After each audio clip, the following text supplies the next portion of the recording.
members of the CWC, Ashok Gehlotji, Govind Singh Dotasaraji,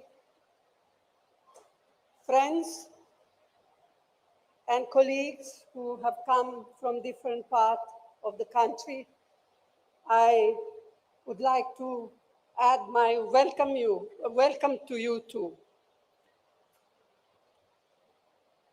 इसको थोड़ा पीछे करना.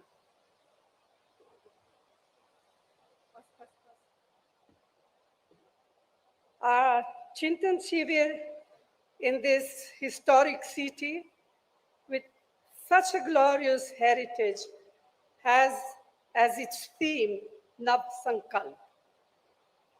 It gives us an opportunity to discuss amongst ourselves the numerous challenges that the country is facing as a result of the policies of the BJP and of the RSS and its affiliates.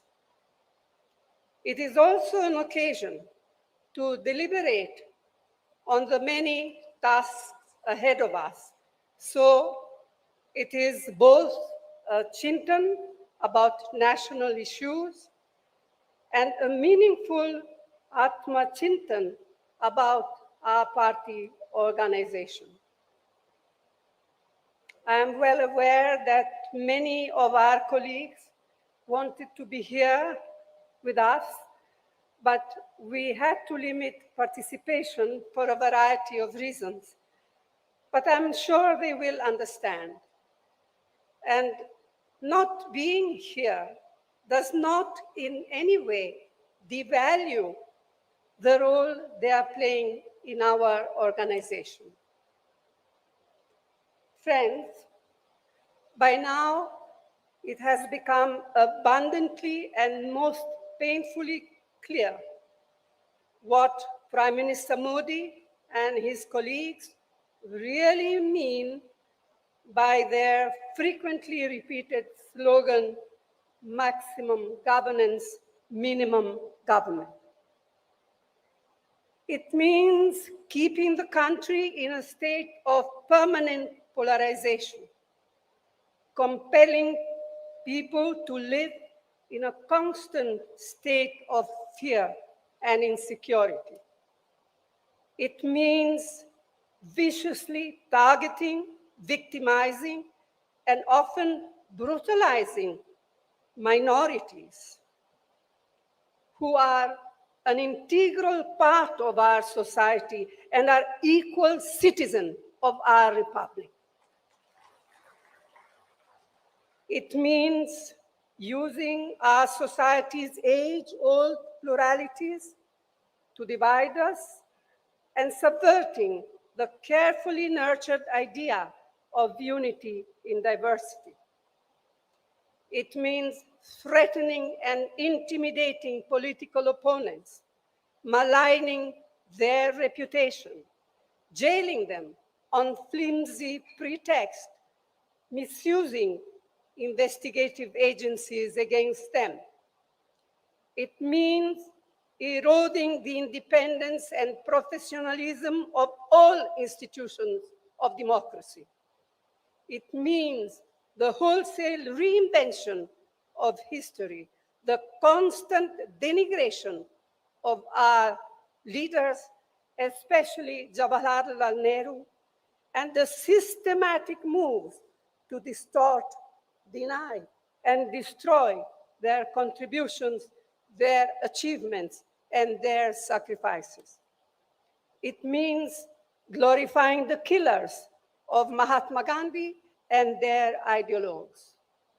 It means the blatant undermining of the principles and provisions of our nation's constitution, of its pillars of justice, liberty, equality, fraternity, and secularism.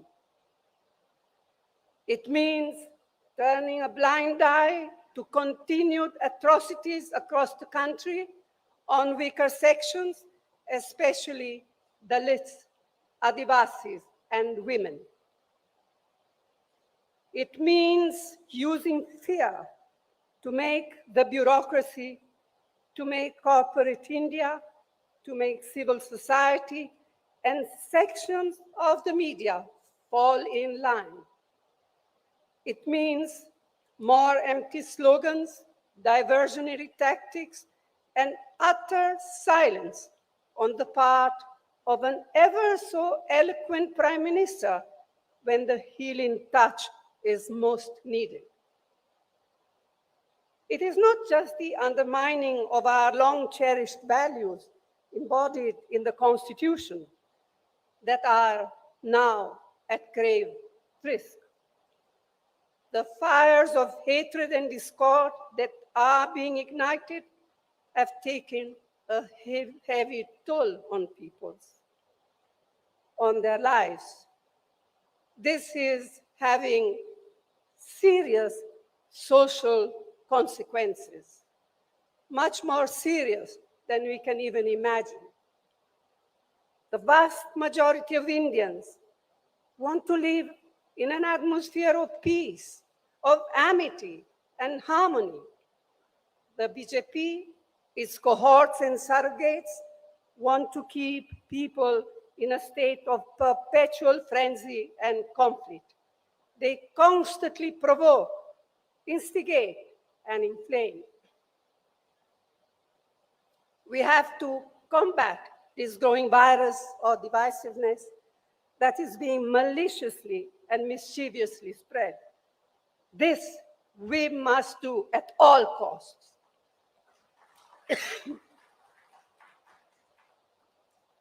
It is imperative to sustain high economic growth, to provide adequate employment opportunities for the youth. We must generate revenues needed for the welfare programs and improve the standard of living. But the worsening environment on social illiberalism and bigotry shakes the very foundation of economic growth. Starting with the disastrous demonetization on November 2016, the economy has been at a steep downslide. A large majority of MSMEs have been crippled. Unemployment has risen alarmingly, and for the first time, it appears that vast numbers of people have simply given up hope of finding jobs. Whatever support the central government has been able to provide in the past 2 years to people has been on account of most of the UPA programs, and to name just two of them, the Mahatma Gandhi Narega, the employment scheme, and the National Food Security. The sheer tenacity of farmers and their organization compelled the Modi government to repeal the 3 black laws. The Congress Party stood by them steadfastly throughout their long struggle, both within Parliament and outside. But the promises made by the Prime Minister to the farmers when they withdrew their agitation have yet to be fulfilled. Meanwhile, it looks as if procurement of wheat this year will fall steeply, threatening the very foundations of our national security, food security program. Prices of essential items of mass communication, of mass consumption, like cooking gas, cooking oil, pulses, vegetables, fertilizers, petrol, and diesel, continue their upward march, placing an intolerable burden on crores of families. Public sector companies built up with such careful planning with economic and social objectives in mind by earlier Congress government are now being privatized with a vengeance and to a chosen few. This will have disastrous consequences. Among other things, this means that one avenue for assured employment for scheduled caste and scheduled tribe will get totally closed. अब मैं कुछ बातें हिंदी में कहना चाहूँगी। तो साथियों, हमारे इस महान और सशक्त संगठन से समय समय पर अपने लचीलेपन को दर्शाने की उम्मीद की जाती रही है और हर बार हमारे संगठन ने असरदार तरीके से अपनी प्रतिक्रिया दर्शाई है। एक बार फिर हमसे यह उम्मीद की जा रही है कि हम अपना साहस, हौसला और समर्पण की भावना का परिचय दें।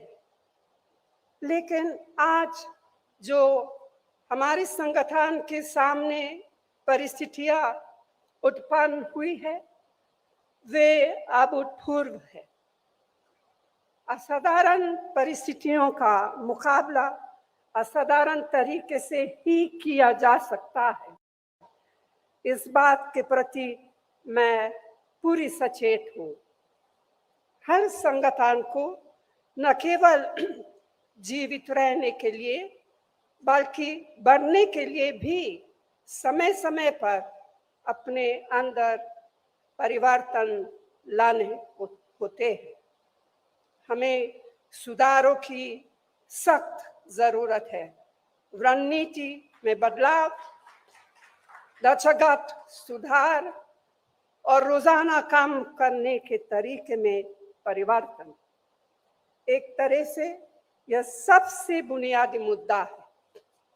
लेकिन मैं ये भी जोर देकर कहना चाहती हूँ कि हमारा पुनरुत्थान सिर्फ विशाल सामूहिक प्रयासों से ही हो पाएगा और वो विशाल सामूहिक प्रयास ना टाले जा सकते हैं, न ही टाले जाएंगे।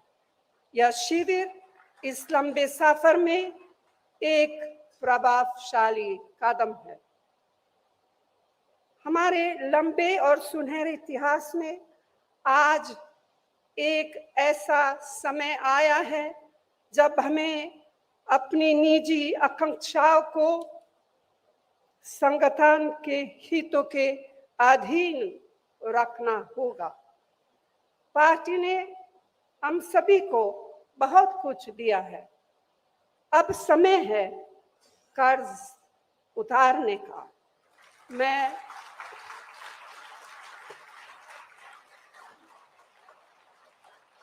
मैं समझती हूँ इससे आवश्यक और कुछ नहीं।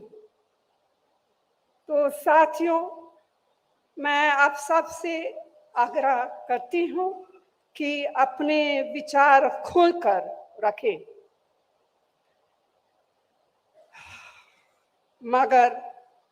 मगर बाहर सिर्फ एक ही संदेश जाना चाहिए: संगठन की मजबूती, दृढ़ निश्चय और एकता का संदेश। यह निश्चय बरकरार रखना होगा। हाल में मिली नाकामयाबियों से हम बेखबर नहीं हैं, ना ही हम बेखबर है उस संघर्ष से या उस संघर्ष की कठिनाइयों से जिसे हमें करना है और जीतना है। लोगों की हमसे जो उम्मीदें हैं उनसे हम अनजान नहीं हैं। व्यक्तिगत और सामूहिक रूप से यह प्रण लेने के लिए हम एकत्रित हुए हैं। हम देश की राजनीति में अपनी पार्टी को फिर से उसी भूमिका में लाएंगे जो भूमिका पार्टी ने सदैव निभाई है और जिस भूमिका की उम्मीद इन बिगड़ते हुए हालातों में देश की जनता हमसे करती है। हम यहाँ पूरी विनम्रता के साथ आत्मा निरीक्षण तो कर रहे हैं, लेकिन आज हम तय करें कि जब हम यहाँ से निकलेंगे तो हम एक नए आत्मविश्वास, एक नई ऊर्जा के साथ और एक नई प्रतिबद्धता से प्रेरित होकर निकलेंगे। आप सबको बहुत बहुत धन्यवाद। जय हिंद।